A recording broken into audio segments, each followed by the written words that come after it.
Olá, a paz do Senhor a todos os amados irmãos e irmãs em Cristo Jesus.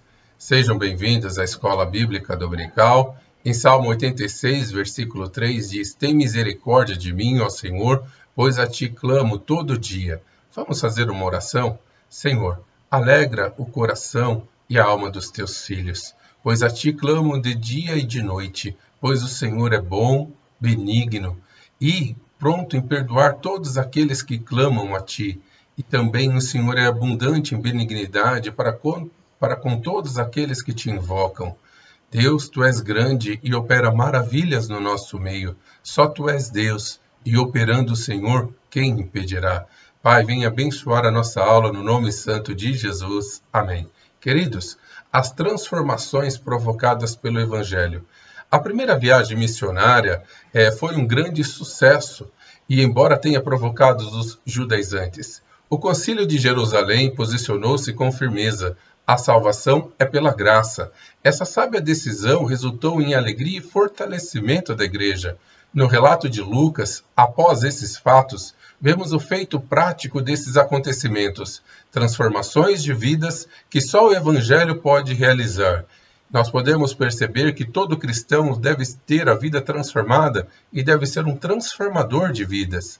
Nós vemos isso pelo exemplo da vida do jovem Timóteo, lá em Atos capítulo 16, do versículo 1 a 5.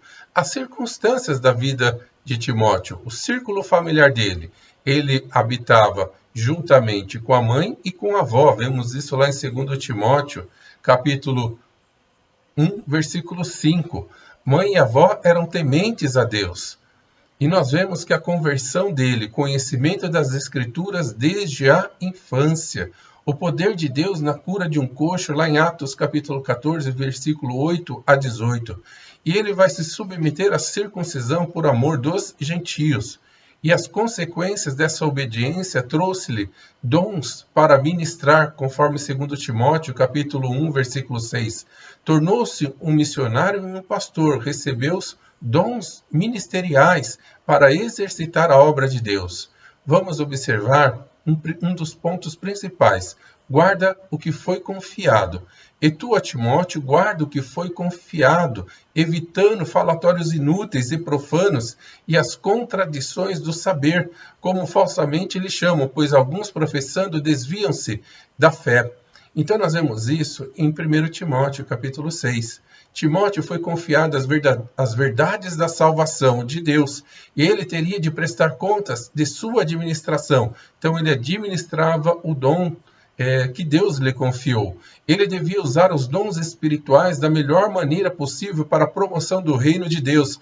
Ele fora nomeado arauto e devia, portanto, fazer soar a palavra de Deus com toda intrepidez e atuar sem imparcialidade e atuar sem parcialidade. Conjuro-te perante Deus e Cristo Jesus e os anjos eleitos que guardem esses conselhos sem prevenção, nada fazendo com parcialidade. Todos nós estamos sujeitos a considerações subjetivas e necessitamos do enriquecimento promovido dessa orientação.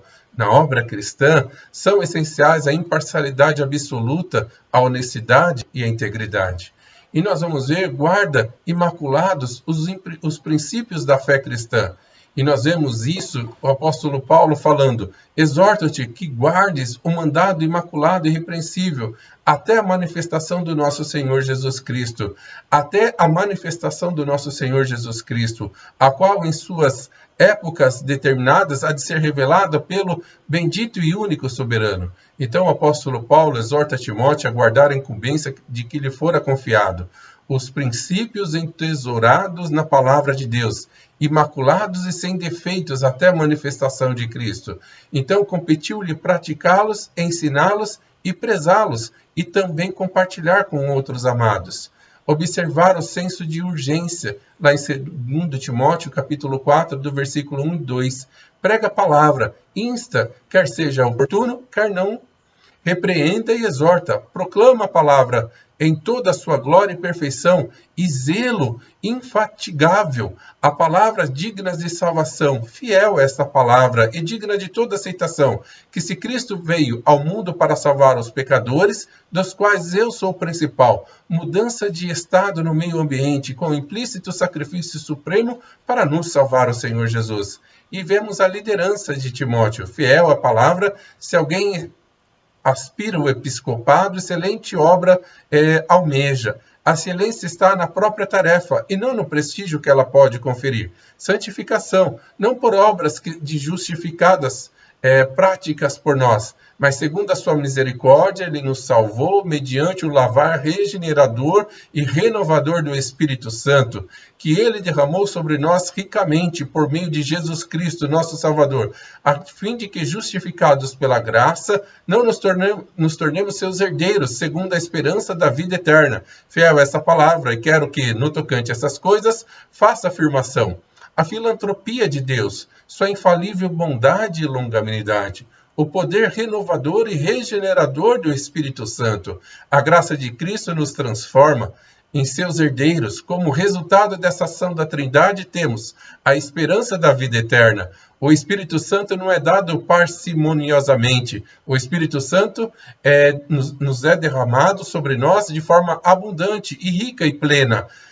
Nós vemos que a autodisciplina de Timóteo, exercita-te pessoalmente na piedade, pois o exercício físico para pouco é proveitoso, mas a piedade para tudo é proveitosa, por quem tem a promessa da vida que agora é e é dada àqueles que há de ser. Paulo exorta Timóteo a não limitar-se meramente na meditação da palavra, mas meditar-se vigorosamente no viver piedoso. A palavra transmite energia e disciplina. O atleta não poupa esforço ou abnegação a fim de conquistar o prêmio, assim como ele descarta tudo o que impede o seu progresso. A musculatura moral e os tendões espirituais desenvolvem-se mediante sério exercício com o domínio e atuação do Espírito Santo, e pagará pelos dividendos na vida do porvir. Nós vamos ver que o apóstolo Paulo anima o jovem Timóteo, reaviva o dom. Na ordenação de Timóteo, Paulo e os presbíteros impuseram as mãos sobre ele, e recebeu o dom da graça do Espírito que operava como representante apostólico. E o apóstolo Paulo faz duas referências. Não te faças negligente para o dom que há em ti, a qual foi concedido mediante a imposição das mãos dos presbíteros. Não discute o sagrado. Trata-se de um dom soberanamente, não uma operação externa, mas uma graça interior. E o apóstolo Paulo vai falar aqui: reavives o dom de Deus que há em ti pelas minhas mãos, porque Deus não nos tem dado um espírito de covardia, mas de poder, de amor e de moderação. Não era o caso dele precisar de um novo dom, mas ele tinha que reavivar o fogo espiritual que habitava na vida dele, o que havia diminuído, e às vezes diminuímos com o passar do tempo, mas vamos reavivar o dom que Deus tem nos dado.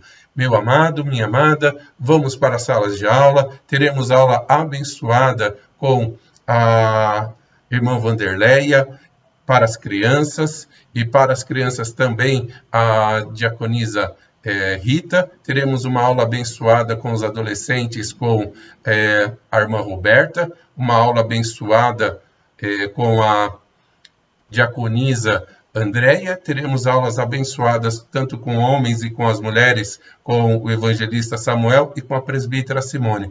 Vamos orar? Pai Santo, Pai Bendito, abençoa cada dom que os teus filhos têm recebido e venha reavivar esses dons. E aqueles que não têm, Senhor, mesmo diante desse distanciamento, que as nossas mãos venham alcançar as tuas mãos e que as tuas mãos, ó Senhor, venham tocar nesse amado e nessa amada, para que eles venham receber o dom do Espírito Santo. Que o Senhor te abençoe de uma forma linda e especial. Tenha um bom domingo, tenha uma boa semana e um término de mês abençoado no nome santo de Jesus. Deus abençoe no nome de Jesus.